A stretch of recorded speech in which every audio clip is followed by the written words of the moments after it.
Hello दोस्तों, कैसे हैं आप सब। एक बार पुनः आप सभी का आपके अपने ही चैनल शिव कोचिंग क्लासेस पर स्वागत है। तो दोस्तों क्लास 11th केमिस्ट्री में चैप्टर 10 स्टार्ट हो चुका है, जिस चैप्टर का नाम दोस्तों एस ब्लॉक के तत्व क्षारी एवं क्षार मृदा धातुएं, मतलब क्षार एवं क्षारीय मृदा धातुएं। मैंने उल्टा कह दिया, कोई दिक्कत नहीं। तो दोस्तों अपना आज का टॉपिक है प्रथम समूह के तत्वों के नाम, संकेत और इलेक्ट्रॉनिक विन्यास। तो आशा करता हूं दोस्तों आप सब इसे अंत तक देखेंगे और तभी दोस्तों आप लोगों को समझ में आएगा। और दोस्तों इस चैप्टर में अपन क्षार और क्षारीय मृदा दोनों प्रकार के धातुओं का अपन चर्चा करने वाले हैं।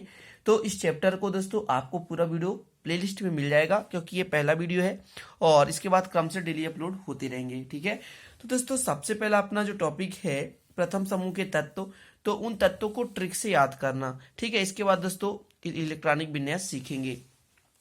तो दोस्तों एक ट्रिक है, आप लोगों ने शायद याद किया होगा दोस्तों, हेली ने की रूबी से फ्रेंडशिप।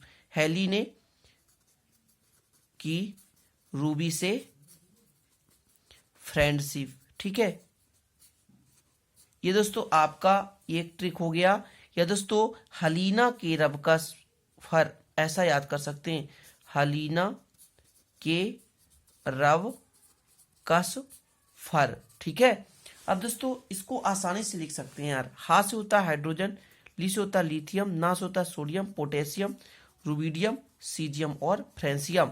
हेलीने की रूबी से फ्रेंडशिप या हलीना के रबकश फर।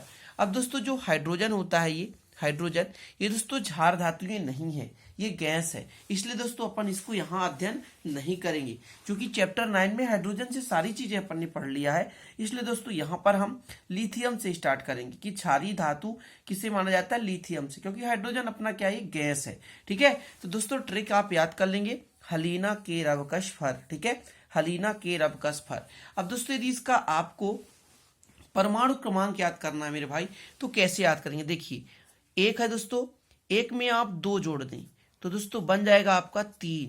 फिर 3 में दोस्तों 8 जोड़ दें तो बन जाएगा आपका 11। फिर दोस्तों 8 जोड़ दें तो फिर बन जाएगा 19। फिर जोड़ दें 18 तो बन जाएगा 37। फिर जोड़ दें 18 तो बन जाएगा 55 और फिर जोड़ दें 32 तो बन जाएगा 87। क्लियर दोस्तों, 2 8 8 18 18 32 के हिसाब से दोस्तों आप यदि जुड़ते जाएं तो आपको पूरा का पूरा परमाणु क्रमांक याद हो जाएगा। ठीक है, मतलब दोस्तों हाइड्रोजन का 1, लिथियम का 3, सोडियम का 11, पोटेशियम का 19, रुबिडियम का 37, सीजियम का 55 और फ्रेंसियम का 87। तो इस प्रकार दोस्तों हेलीने की रूबी से फ्रेंडशिप है ना, हलीना के रबकश फर। तो दोस्तों आपको पूरा का पूरा परमाणु क्रमांक भी याद हो जाएगा। क्लियर दोस्तों, तो चलिए आप अपन याद कर लेते हैं तत्व। तो दोस्तों हेलीने की हा से हाइड्रोजन मैंने यहाँ नहीं लिया क्योंकि वो गैस है और अपन यहाँ क्षार धातुएं पढ़ने वाले हैं। तो दोस्तों लिथियम है ना, sodium, potassium, rubidium, caesium, francium. Trick से याद कर लो है ना, हलीना के रब कश फर। हलीना, हा से हाइड्रोजन हो जाएगा लिथियम, हलीना के रब कश फर। दोस्तों हलीना के रब कश फर मतलब lithium, sodium, potassium, rubidium, caesium और फ्रेंसियम। ट्रिक से याद हो जाएगा। ठीक है ना, तो अब दोस्तों परमाणु क्रमांक मैंने कहा हाइड्रोजन में 1 जोड़ा तो 2, फिर 2 में दोस्तों 8 जोड़ा 11, फिर 8 जोड़ा 19, फिर दोस्तों 18 जोड़ा 37, फिर 18 जोड़ा 55, फिर 32 जोड़ा दोस्तों 87। है ना, 2 8 8 18 18 32 के हिसाब से ये पूरा का पूरा परमाणु क्रमांक याद हो जाएगा।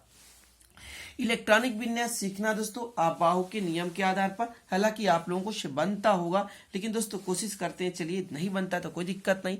तो 3 है दोस्तों, पहले 1s में बढ़ता है तो 1s2, इसके बाद 2s1 हो गया। क्लियर है। अब दोस्तों यदि मैं कह दूं तो 2, कोई भी आप ऐसा दोस्तों अक्रिय समूह लीजिए, अक्रिय समूह के तत्व लीजिए जो दोस्तों 3 के आसपास हो। तो हीलियम होता है, हीलियम का होता है 2, तो 2 वाला हीलियम सेट हो गया और 2s1। ऐसा दोस्तों अपन इसको लिख सकते हैं, इसके जगह पर इसको अपन लिख सकते हैं। और कई जगह आपको लिखा मिलेगा और उसका अर्थ आप नहीं समझ पाएंगे कि लिथियम 2s1 क्यों किया, क्योंकि लिथियम का होता है 2, तो 2 को कन्वर्ट कर लिया है लिथियम में और 2s1। 11 को अपन को भरना दोस्तों, तो 1s2, 2s2, 2p6, 3s1। तो 2 2 4 6 10 11। अब दोस्तों यहां से यदि मैं बात करूं 10 तक तो नियान होता है, तो यहां पर मैं नियान लिख दूं और दोस्तों 3s1 कर दूं। ठीक है, क्योंकि 10 तक को किसने कैप्चर कर लिया, तो नियान ने कैप्चर कर लिया, ठीक है। और दोस्तों 3s1 बचा। अब हमको 19 का भरना है, ठीक है। तो देखिए 1s2, 2s2, 2p6, 3s2, 3p6 और दोस्तों 4s1 हो गया। अब इसको आप कैसे करेंगे? तो दोस्तों आप लोगों के पास होता है आर्गन। क्या होता है? आर्गन। और आर्गन का होता है 18। तो यहां तक दोस्तों, यहां से यहां तक आर्गन कैप्चर कर लिया। ये बचा दोस्तों, इसको कर देते हैं 4s1, लास्ट में 2s1, 3s1, 4s1, फिर 5s1। ऐसा करके आप आसानी से कर सकते हैं, ठीक है। अब दोस्तों अपना 37 है। 37 का थोड़ा सा लंबा होगा।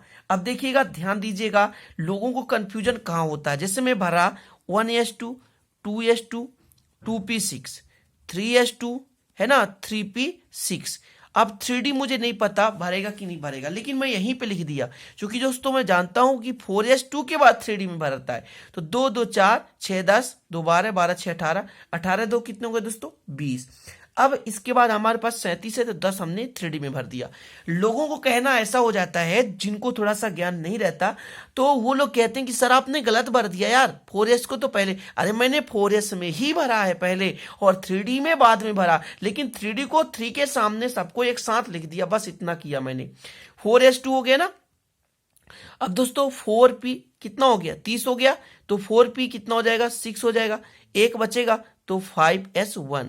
अब कुल मिलाकर दोस्तों यदि 36 की बात की जाए तो क्रिप्टॉन का होता है 36, क्रिप्टॉन का होता है 36, तो क्रिप्टॉन लिखकर और 5s1 कर दी, ठीक है ना। तो ये हो गया दोस्तों इलेक्ट्रॉनिक विन्यास, है ना। कई लोगों को कंफ्यूजन रहता है मेरे भाई, एक को नहीं बहुत लोगों को कंफ्यूजन होता है कि 3D को पहले कैसे लिख दिया आपने, नहीं लिखना था। अरे मैं कहता हूं लिखूंगा भाई, क्रम से लिख दिया, उसमें क्या है, और अच्छा दिखेगा। इसके बाद अपन 55 कब निकाल रहे हैं? तो 1s2, 2s2, 2p6, 3s2, 3p6, 3d10 मुझे नहीं पता, पहले 4s2 में भरते हैं, तो 4s2 के बाद 3d10 भरेगा, ठीक है। इसके बाद दोस्तों 5s2, 5p6। अब दोस्तों सॉरी 4s2 4p होना चाहिए, ठीक है। तो 4p6, फिर दोस्तों 4d10 होगा कि नहीं होगा? अभी नहीं भरते। 5s2 अब भरते हैं 4d10 में, ठीक है। और 5p6 हो जाएगा दोस्तों, और लास्ट में आपका बचेगा 6s1। अब यहां तक का दोस्तों जो है वो है आपका जेनान, है ना, जेनान है दोस्तों। और इसके बाद हमको उसमें कितने 6s1 हो गया। तो इस प्रकार दोस्तों आपका भी ये 55 का भरा गया है, 55 का। अभी आपको भरना है 87 का। 87 का दोस्तों रेडान का हमको भरना है। तो चलिए अपन भरेंगे, चिंता करने की जरूरत नहीं है। इस पेज में तो आ नहीं रहा है, तो दोस्तों दूसरा पेज अपन ले रहे हैं और इसमें अपन 87 का भर रहे हैं। 87 का जितना भी लंबा होगा यार, भरना तो है ही है, ठीक है। हार नहीं मानना कि आप हार मान जाओ। चलो तो 87 का भर रहे हैं फ्रेंसियम का। तो दोस्तों देखिए 1s2, 2s2, 2p6, 3s2, 3p6। अब 3D में तो भरेंगे, लेकिन 4s2 के बाद भरेंगे, लिख दिए क्रम से।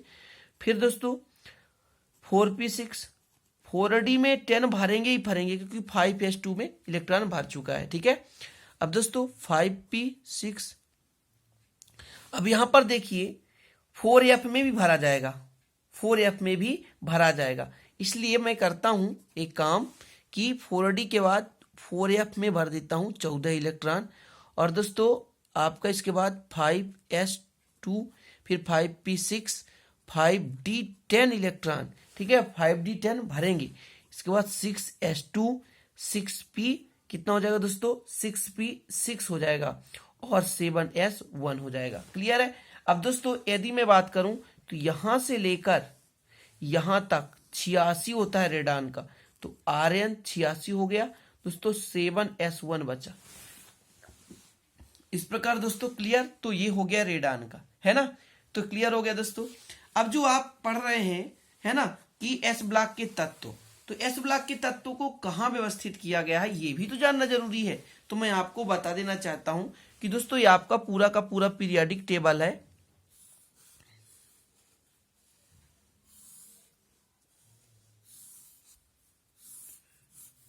ठीक है। ये पूरा का पूरा पीरियोडिक टेबल है।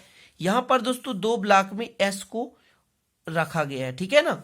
और यहाँ पे पी को रखा गया है, मध्य में डी को दोस्तों, और जो निचला भाग है वो डी के ही मध्य से उठाकर एफ ब्लॉक को रखा गया है। तो ये भी जानना जरूरी है भाई कि पूरे पीरियोडिक टेबल में क्षारीय धातुओं को रखा कहाँ गया है।